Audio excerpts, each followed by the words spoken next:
Ladies and gentlemen, boys and girls, children of all ages, you know who it is. It's your boy, World of Wrestling, here today to discuss about New Japan Wrestling's Sakura Genesis. This was it took place on April 8th, 2023. This was actually a really good event. I skipped past all the six-man tag team matches. I did not see the point of sitting through all of those. I only paid attention and watched the ones that were super important, which were the singles matches, tag team matches, and the triple threat match for Mercedes Moné's Women's Championship. The 5 matches that I did watch out of the 9 was actually really good. Quality stuff. Definitely a 3-hour event that based off of these 5 matches you could have had. This was a good show. Really good show. We had Mercedes Moné kickstart not really kickstart the show off, but it was the first match that I watched, which was Mercedes Moné defending her IWGP Women's Championship against AZM and Hazuka. I believe that's how you pronounce their name. And Mercedes Moné actually walks away with the victory here. This was actually a fucking good matchup. Great triple threat match between these women. It only went about 13 minutes. But worth the 13 minutes to go back and actually watch. This was a very fun matchup. I'm going to give it a 4 out of 5 stars, actually. This was a good matchup. And great work by all 3 women in this match. All right, next matchup we had was the television championship. Zack Sabre Jr. going into this matchup as the television champion against a young upcomer by the name of Shoto Amino. Shoto Amino. And this guy, Shoto, was actually not a bad wrestler by any means. He was actually really good in this matchup, did a lot of work with Zack Sabre Jr. If you've ever seen the man wrestle, Zack Sabre Jr. is a superb wrestler. A guy I would absolutely love to see have a match with a guy like Bryan Danielson or Kenny Omega. I believe maybe Kenny Omega and Zack Sabre Jr. might have wrestled each other in New Japan once before, back in the time that Kenny Omega was part of the company.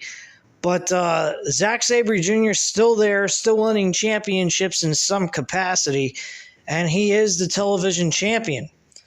He, at the end of the day, retained this championship, and I was impressed. Really, I was. This new kid, Zack Sabre Jr. gave him a lot of respect after the match was over. And overall, this match was pretty kick-ass. I'm going to give it a 3.5 out of 5 stars. Next matchup, we actually had Aussie Open with Mark Davis and Kyle Fletcher going up against the tag team champions by the name of Hiroko Goto and Yoshihashi. And this tag team matchup, holy fuck, was this good. 15 minutes plus. Awesome tag team wrestling overall. Back and forth. Very, very close falls throughout most of the match.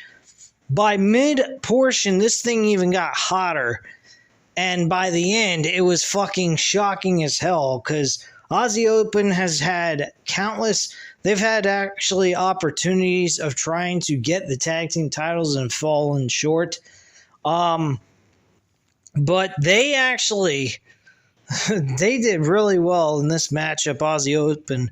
I love these guys. Kyle Fletcher, man, he is fucking unreal.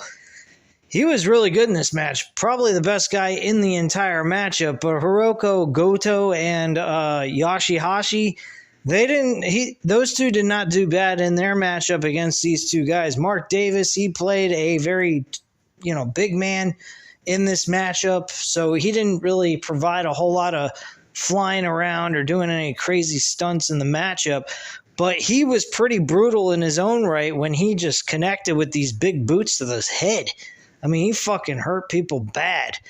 But yeah, these four guys, man, they fucking killed in this tag team matchup.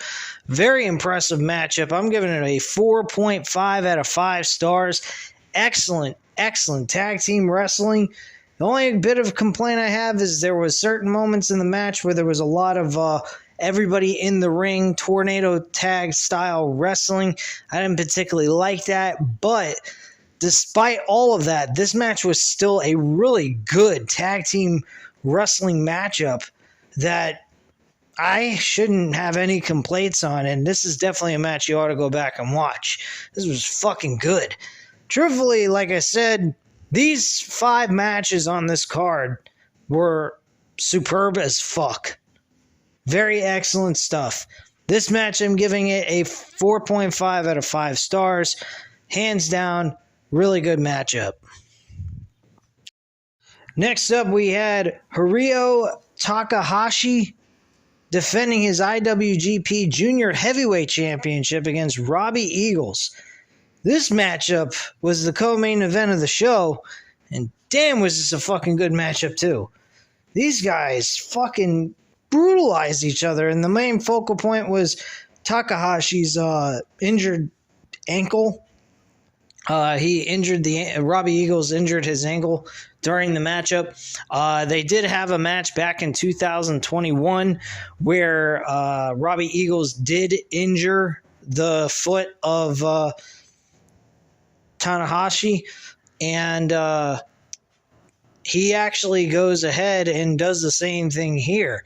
He had problems throughout the entire matchup trying to walk on his foot, and they were selling this throughout the entire matchup. Robbie Eagles tries to go ahead and apply a really nice ankle lock on him throughout most of this matchup, and Takahashi just refused to give up. He continuously went to the ropes, digged and clawed his way to the ropes, almost tapped out a couple of times in the matchup, and had issues walking throughout the entire match.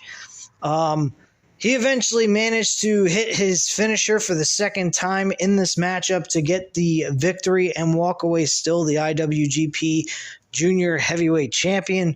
And I'm going to say this was a 4 out of 5 stars easy, without a shadow of a doubt. Very good matchup by these two men. Robbie Eagles, I actually was cheering for throughout this entire matchup. I was hoping he was going to win. Unfortunately, he did not, and he walked away with, a little bit of pride. He could say he did very well in this matchup, and in all reality, Robbie Eagles was fucking great in this match. Both of these guys were actually. They were really good. So next up was the main event.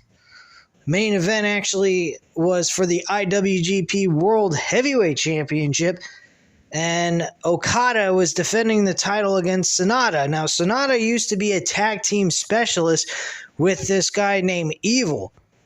They were both tag team champions, I think, once or twice together.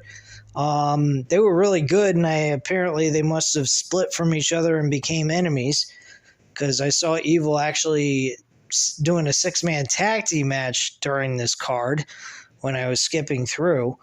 But yeah, this was a pretty awesome matchup. Solid main event. I don't think it added up to the other 3 matches, the television, the tag team, and the junior heavyweight title. The women's championship was a fairly decent, good matchup. Pretty damn good match overall. Women did great in that match, hands down. This match was the weaker one, but not so weak to the point where it's god-awful boring. This was still good overall. Good matchup, good main event. I think it had a lot to do with the fans kind of being burnt out a little bit. They had moments where they were quiet, but in the main event, they were cheering for Sonata and Okada because both of them are extremely liked. They were baby faces going into this matchup. Sonata actually has faced Okada several times in his career, and he actually has lost to Okada several times. He's lost pretty much every single time they face, excuse me. And Sonata finally, after I'd say about an 8-year career basis at this point in New Japan Wrestling, he finally wins the New Japan, the IWGP World Heavyweight Championship in a very good fashion. And I enjoyed this match. It was an enjoyable matchup. It was a solid main event. And I'm going to have to say this match was a 3.5 out of 5 stars. It didn't, for me, my interest in it was a good match overall, but it just didn't seem to get my intrigue as much as the other 3 matches I mentioned, along with the women's title. But the ending was very solid. I liked the ending. It was very shocking. There was quite a few near falls near the end, but in the beginning and somewhere in the middle, it was not, at the same level as the other matches that came before it. So that's really my only issue with the main event, but overall, that was a great main event.